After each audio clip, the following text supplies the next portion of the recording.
Bab 876. Keduanya minum teh susu seperti dulu, jalan-jalan, menonton film, dan menghargai waktu yang mereka habiskan bersama. Hingga film berakhir, si kecil juga sudah menguap. Sandy mengendarai Audi A8 untuk menjemputnya. "Nona, mau pulang sekarang?" Selena melirik dengan ragu, "Dari mana kamu dapat mobil ini?" "Sewa, mobilnya bagus dan harganya murah sekali." "Nona Luna hampir tidur, aku khawatir kalian nggak nyaman naik kendaraan umum. Ayo cepat masuk, angin di luar kencang." Olga menyuruh Selena untuk naik ke dalam mobil, sementara Luna sudah tidur dengan bersandar di pelukannya. Sandy membawa tas besar dan kecil ke bagasi, dengan penuh antusias bertanya, "Nona mau diantar kemana?" "Aku." Olga ragu-ragu. "Kamu masih tinggal di kolam Zamrud Biru?" tanya Selena. "Ya, di tempat lama," ucap Olga sambil mengangguk. "Baiklah, duduk yang benar." Angin dan salju di luar makin besar, jumlah pejalan kaki di jalan juga makin sedikit. Selena mendapati Olga sering kali terlihat melamun. Saat ditanya, Olga akan bilang tidak apa-apa. Olga kemungkinan ada masalah. Selena sudah bersama Olga sejak SMA, jadi dia sangat mengenal kepribadian Olga. Dapat membuat Olga yang ceroboh menjadi diam saat bicara, sering melamun saat mengobrol. Selena menduga ada hubungannya dengan pria. Dan kemungkinan besar pria ini tidak bisa terlihat secara terang-terangan, atau bisa dikatakan hubungan mereka ini tidak boleh dilihat orang.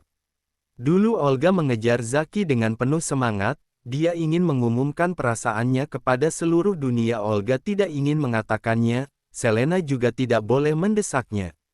Pertama, Olga diantar di bawah apartemen, lalu dia berpura-pura tersenyum dan berkata, "Aku diantar sampai sini saja. Si kecil sudah tidur, pulanglah lebih awal. Beberapa hari lagi hari Natal, mau bertemu lagi." Wajah Olga terlihat gelisah lagi. "Kita bicarakan nanti, mungkin aku sibuk, nggak ada waktu." "Baiklah, simpan nomor baruku, kalau ada waktu hubungi aku." "Oke, dadah." Selena menutup pintu mobil dan melihat Olga terus berdiri di pinggir jalan, memandanginya melalui spion mobil. Olga yang seperti ini membuat Selena merasa sedih. Akhirnya dia sedikit memahami tatapan Olga padanya saat itu. Kesedihan orang dewasa acap kali hanya bisa ditahan dalam hati, tidak bisa seperti anak-anak yang bisa menangis atau tertawa sesuka hati. Bahkan orang yang melihatnya hanya bisa melihat dan merasa iba, tidak tahu harus berbuat apa. Hingga mobil sudah tidak terlihat, Olga baru pergi. Selena dengan dingin memerintahkan, "Balik." Lakukan saja." Pelankan lajunya. Slap, Selena melihat ada mobil lain di bawah gedung apartemen Olga, speaker NV berwarna perak. Pria yang bertubuh tinggi berjalan dan membuka pintu mobil, terlihat anggun dan rendah hati. Pupil Selena menyusut. Bagaimana bisa dia? Pria itu adalah Joseph Gardner, atasan Olga yang pernah Selena temui hanya sekali.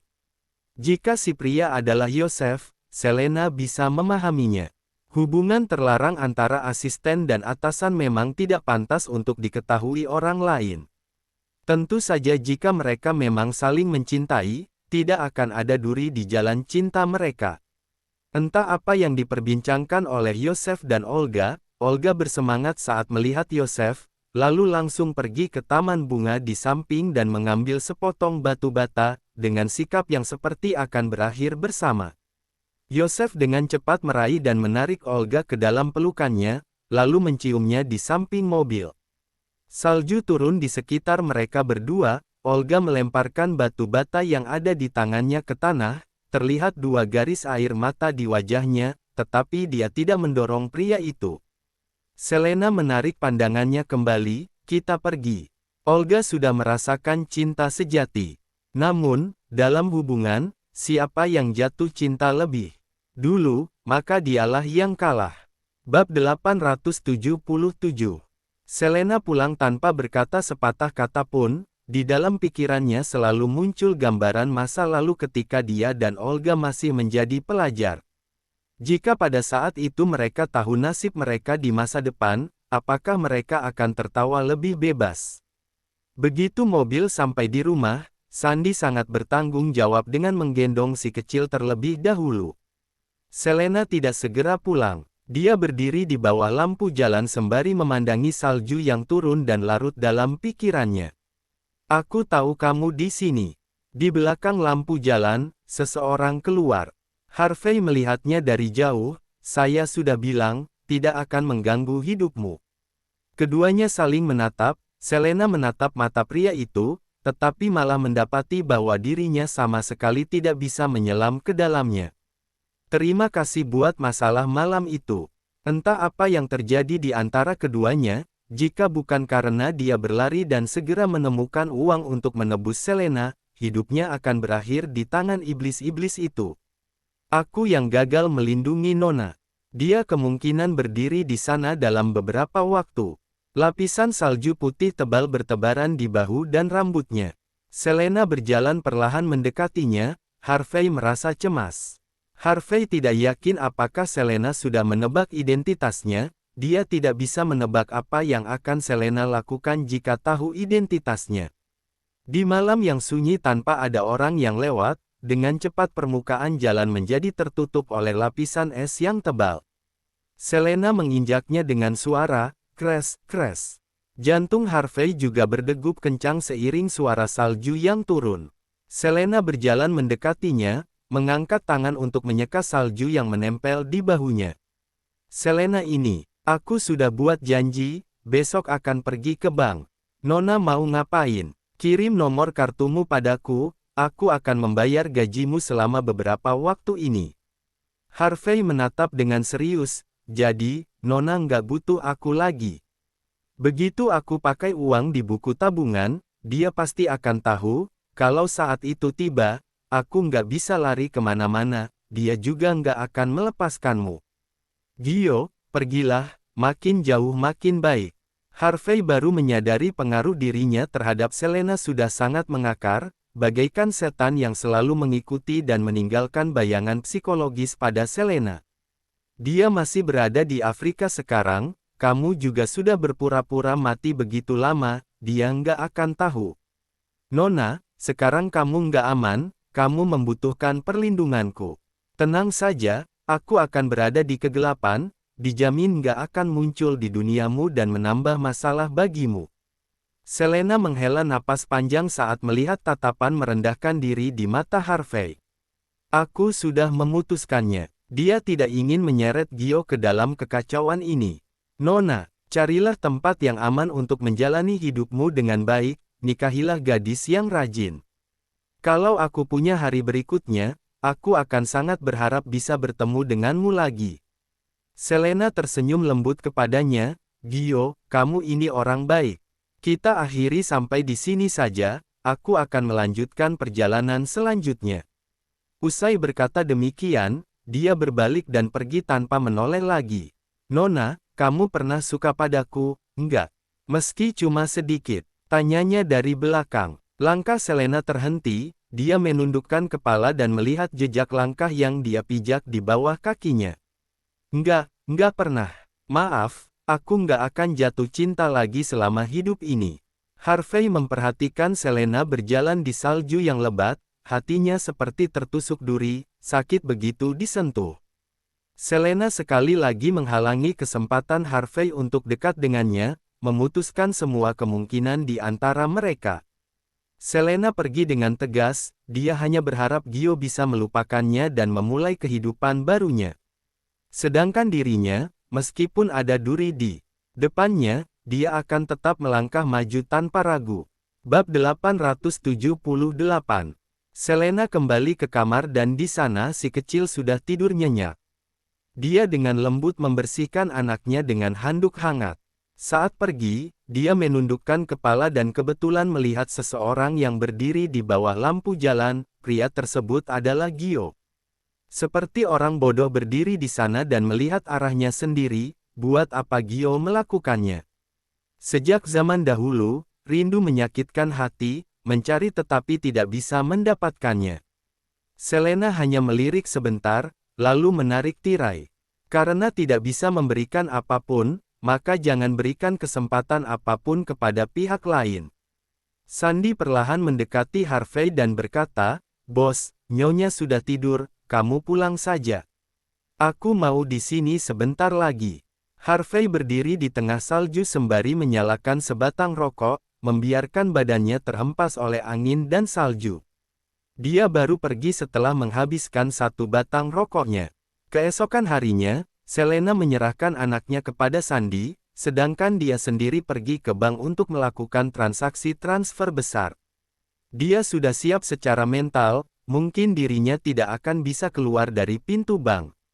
Pegawai bank juga sangat sopan, mereka sudah menyiapkan makanan ringan sebelumnya, dan yang melayaninya adalah direktur bank sendiri. Hingga akhirnya direktur bank membungkuk dan mengantar Selena ke pintu dengan membawa banyak uang. Selena keluar dari pintu, ternyata di luar kosong. Apakah dirinya yang terlalu khawatir? Harvey tidak mengatur orang. Apakah Harvey sudah menerima kematiannya? Selena bahkan merasa sedikit lucu saat berdiri di tengah angin dan salju. Ketika Harvey berkeinginan kuat untuk mengontrol, Selena akan merasa jijik, tetapi ketika Harvey benar-benar melepaskannya, Selena malah merasa sedikit kecewa. Sudahlah, dia juga harus melepaskan masa lalu dan melangkah maju. Selena pergi ke kampusnya dulu. Dia berjalan di kampus, melihat wajah-wajah muda para mahasiswa. Dia seakan melihat bayangannya sendiri dari mereka. Suara anak laki-laki terdengar di telinga, "Kak Selena." Suara itu terdengar sedikit gemetar. Selena berbalik badan, seorang remaja yang mengenakan seragam sekolah berlari dari kejauhan. Selama beberapa tahun terakhir, remaja yang dulu memiliki tinggi yang sama dengan Selena sudah berkembang begitu banyak, sekarang setengah kepala lebih tinggi dari Selena. Yesa memang lembut dan sopan, beberapa hari ini terlihat lebih sopan dan anggun karena belajar dengan sungguh-sungguh. "Lama nggak jumpa, Yesa." Selena melihat tanda dada pemuda itu, dengan jelas tertulis Dylan Irwin. Ketika mereka berdua dibawa pergi dari pulau itu, semuanya diatur oleh Harvey, tetapi Selena tidak pernah menyangka bahwa Harvey akan memberikan nama marganya kepada kedua anak yatim tersebut. Saat melihat tatapan Selena jatuh pada lencana di dadanya, Dylan menjelaskan, "Ini nama yang diberikan Paman Harvey pada kami. Dia bilang punya marga Irwin nggak akan diintimidasi di kota Arama. Dia sendiri yang menamai kalian." "Ya, Kak Jaren bernama Delson Irwin, namaku Dylan Irwin." "Kak Selena, namanya bagus, enggak?" Selena sedikit merasakan kegelisahan dalam hatinya. Bagus, gimana kehidupanmu beberapa tahun ini?" "Sangat baik. Paman Harvey tahu aku suka belajar melukis, dia khusus mengundang seorang guru terkenal untukku. Dia juga mengatur sekolah untukku. Sekarang aku sudah mengikuti perkembangan orang biasa, bahkan mendapatkan kesempatan beasiswa penuh." Selena harus mengangkat tangannya supaya bisa menyentuh rambut remaja itu. "Aku sudah tahu kamu sangat hebat." Lalu Jaren, dia, memang dari kecil nggak suka menulis atau menggambar, dia hanya suka bermain-main dan berkelahi. Dari awal, dia dikirim ke sekolah polisi militer sama Paman Harvey dan mulai tahun lalu dia sudah ikut dalam misi. Saat dia sedang dalam misi, aku juga nggak bisa menghubunginya, aku selalu mengkhawatirkannya, tapi dia menyukainya, jadi aku hanya bisa mendukungnya. Dylan menggaruk kepalanya. "Oh ya, Paman Harvey sudah lama nggak menjengukku, gimana kabarnya belakangan ini?" Bab 879. Remaja laki-laki yang polos sama sekali tidak tahu apa yang terjadi selama beberapa tahun ini. Selena menjawab dengan lembut, "Dia sedang pergi dinas ke negara lain, dia sering datang melihatmu sebelumnya. Selama 1 hingga 2 tahun awal, dia memang memperhatikan tugas-tugasku dan melihat karya seni lukisanku sendiri.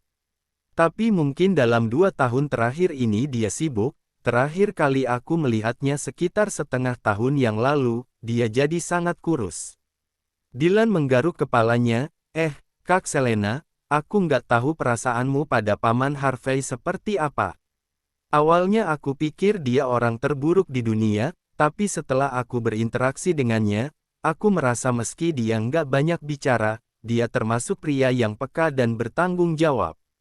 Selena tidak terlalu ingin membicarakan tentang Harvey, jadi dia mengatakan maksudnya sendiri, apa George pernah menghubungimu?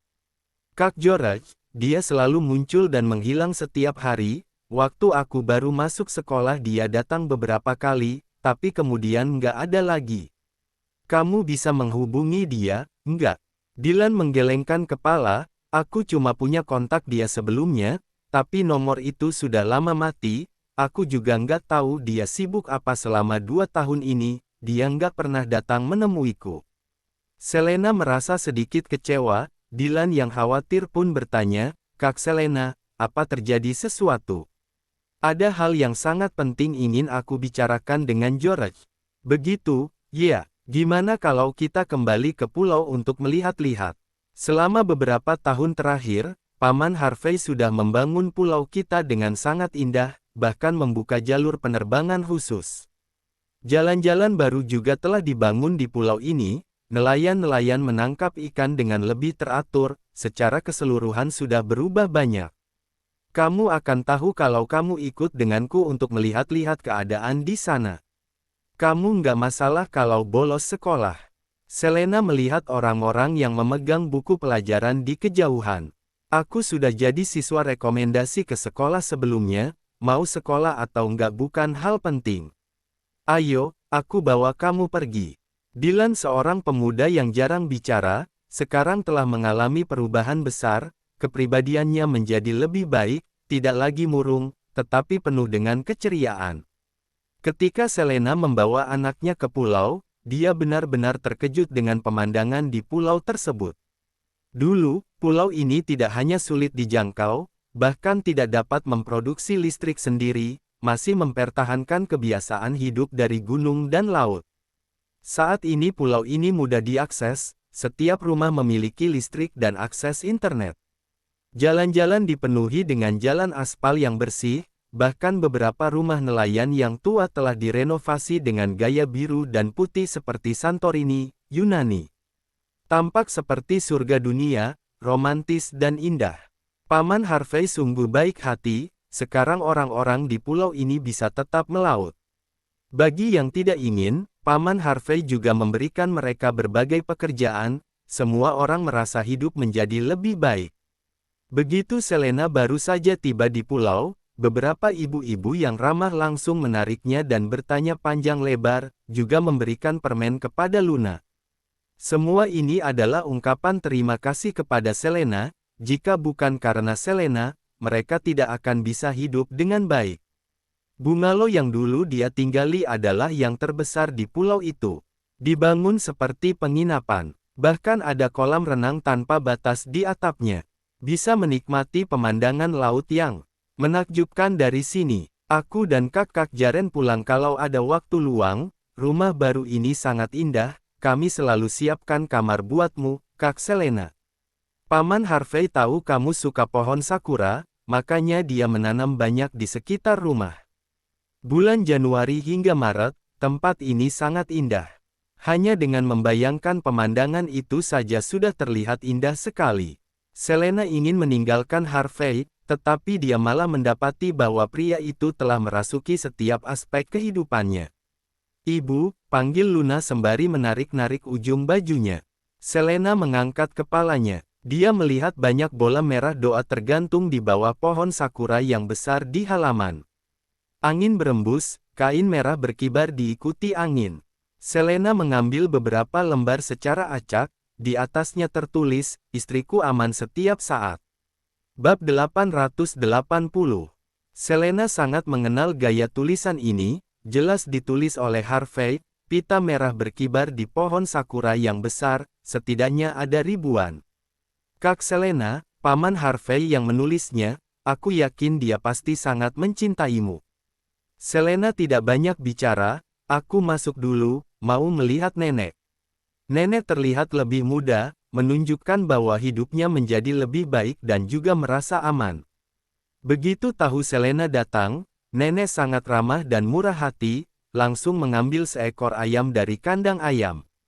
Selena datang juga, akhirnya setelah menunggumu, lihat-lihat kamu kok jadi kurus begitu.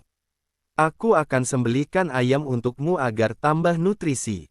Selena tidak bisa menolak, akhirnya pergi ke dapur untuk membantu nenek. Ternyata dapur mereka semua modern, hari-hari saat tidak mampu membeli daging pun sudah berlalu. Nenek, George sudah lama nggak pulang. Nenek sambil mencuci beras menjawab, sudah lama sekali aku nggak bertemu dengan anak itu, tapi dia selalu meneleponku setiap beberapa waktu untuk kasih kabar. Selena langsung berbinar, berapa lama sekali kira-kira? Sekitar 2 atau 3 bulan. Kapan terakhir kali dia menghubungimu? Waktu hari 9 kembar. Aku masih sangat ingat. Selena segera mengeluarkan ponselnya untuk memeriksa, hari 9 kembar tahun ini jatuh pada tanggal 23 Oktober. Apa dia akan menghubungi nenek dalam waktu dekat? Nenek, ada sesuatu yang sangat penting yang ingin aku minta tolong padamu. Jangan bilang begitu, pulau kecil kita ini berutang banyak padamu hingga ada kehidupan yang baik saat ini. Selama hal itu bisa aku lakukan, aku pasti akan melakukannya tanpa ragu. Selena memberi beberapa instruksi kepada nenek, kemudian tinggal di pulau dengan Luna. Di sini sangat aman, Selena tidak perlu menunjukkan wajah. Selain Harvey, ada musuh yang ingin dia mati. Fasilitas di pulau ini sudah sangat lengkap, tinggal di sini bukanlah masalah. Setiap hari Dylan akan menghabiskan waktu dengan bermain bersama Luna di pulau yang penuh dengan pantai. Luna juga sangat menyukai pulau ini. Selena melihat pasang surut, matahari terbit dan terbenam. Dia mengira Harvey akan segera menemukannya, tetapi kenyataannya tidak. Seperti bayangan yang selalu menghantui hati, Selena tidak pernah tahu kapan iblis itu akan datang. Mungkin, Harvey tidak akan datang lagi. Ponselnya berdering, yang menghubungi adalah Olga. Beberapa hari ini Selena sudah beberapa kali menghubungi Olga, tetapi tidak pernah diangkat. Hei orang sibuk, akhirnya kamu tahu cara menghubungiku. Selena tahu tentang hubungan Olga dengan Yosef. Olga tidak mengatakannya, dia juga tidak bisa seenaknya membongkar, jadi dia harus berpura-pura dengan nada yang sama seperti sebelumnya. Aduh, aku sedang sibuk belakangan ini. Setiap kali aku ingin membalas pesanmu, hari sudah larut malam. Aku nggak mau mengganggu istirahatmu. Maaf, ya, suara Olga terdengar santai dan senang, jadi tidak membuat orang lain curiga. Kamu ada di mana? Bisa ketemu? Tanya Selena dengan coba-coba. Olga melihat salju lebat di luar bangsal sembari tersenyum pahit. Mungkin nggak bisa, aku masih dalam perjalanan bisnis di Islandia. Begitu aku balik, aku pasti akan mengajak kalian berdua buat makan besar. Oke, aku menunggumu. Selena merasa hatinya tertekan. Olga tidak mau mengatakannya, Selena pun tidak bisa membantu. Sebelum menutup telepon, dia hanya bisa mengatakan satu kalimat, Olga, kamu harus cintai dirimu sendiri. Olga terkejut sejenak, kemudian tersenyum, tentu saja, aku nggak akan merugikan diriku sendiri. Kamu juga harus menjaga kesehatanmu. Oh, ya, apa Harvey mencarimu? Nggak ada, kenapa? Nggak ada, cuma bertanya. Syukurlah kalau nggak dicari, kamu bisa makan lebih banyak. Bosku memanggilku lagi, aku pergi kerja dulu, dadah. Olga langsung menutup telepon. Bersambung ke bab 881. Terima kasih.